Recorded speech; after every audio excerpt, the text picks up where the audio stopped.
BJP నేత చీకోటి ప్రవీణ్ ఆధ్వర్యంలో is Sadan Vinayanagar కాలనీలో నిర్వహించిన ధార్మిక కార్యక్రమం మాతాకి చౌకీ అంగరంగ వైభవంగా జరిగింది. మాతాకి చౌకీ కార్యక్రమంకు బీజేపీ ఎంపీ రఘునందన్ రావు ముఖ్య అతిథిగా పాల్గొన్నారు. సంస్కృతి సాంప్రదాయం ధర్మరక్షణ కోసం గోవు రక్షణ కోసం ప్రతి హిందువు కదలి రావాలని వారు పిలుపునిచ్చారు. పాశ్చాత్య పోకడలతో సనాతన ధర్మం ప్రమాదపు అంచున ఉందని కాపాడుకోవడానికి మనమందరం కంకణబద్ధులవ్వాల్సిన సమయం ఆసన్నమైందని అన్నారు. ధర్మం మీద బురద జల్లే నాస్తికులకు ఇది హెచ్చరిక అని తెలిపారు.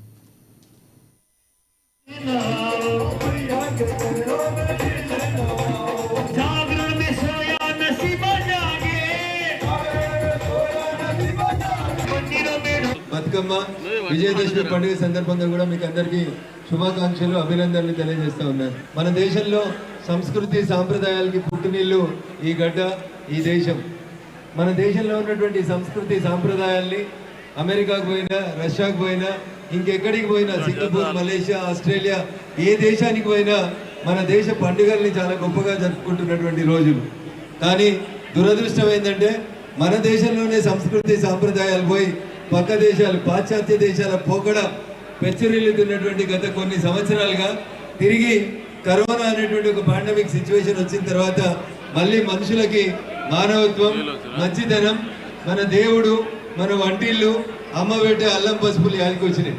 అందుకని రోజు రోజుకి మళ్ళీ మన సంస్కృతి సాంప్రదాయాల వైపు ఈ దేశ యువత అడుగులేయడం అనేది నిజంగా అభినందించాల్సినటువంటి విషయం.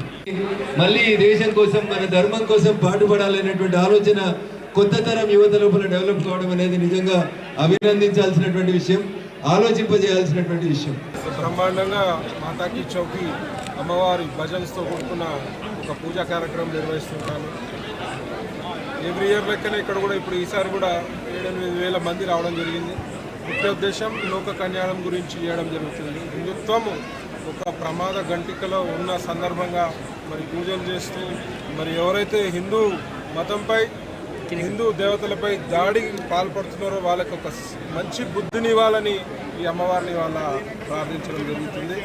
గోవుని రక్షించుకోవాల్సిన బాధ్యత ప్రతి ఒక్క హిందువుపై ఉన్నది. మరి సనాతన ధర్మము ఇవాళ ప్రమాదపు అంచులలో ఉంది కాబట్టి, హిందూ ధర్మం ప్రమాదపు అంచులలో ఉంది కాబట్టి మన ధర్మాన్ని రక్షించుకునే బాధ్యత మనపైనే ఉంటుంది. మన పిల్లల భవిష్యత్తు బాగుండాలంటే, ఈ దేశ భవిష్యత్తు బాగుండాలంటే, ఈ ప్రపంచ భవిష్యత్తు కూడా బాగుండాలంటే హిందుత్వం ఉండాలి, హిందుత్వం బాగుండాలని చెప్పి ఈ సందర్భంగా నేను హిందుత్వం గురించి పూజ చేయడం జరుగుతుంది. ఇచ్చేసిన ప్రజలందరికీ కూడా ధన్యవాదములు, శుభాకాంక్షలు, అమ్మవారి ఆశీస్సులు ఈ 2 రాష్ట్రాల ప్రజలపై ఎల్లప్పుడూ ఉండాలని మనస్ఫూర్తిగా కోరుకుంటున్నాను. యావత్ భారతదేశంపై గోవు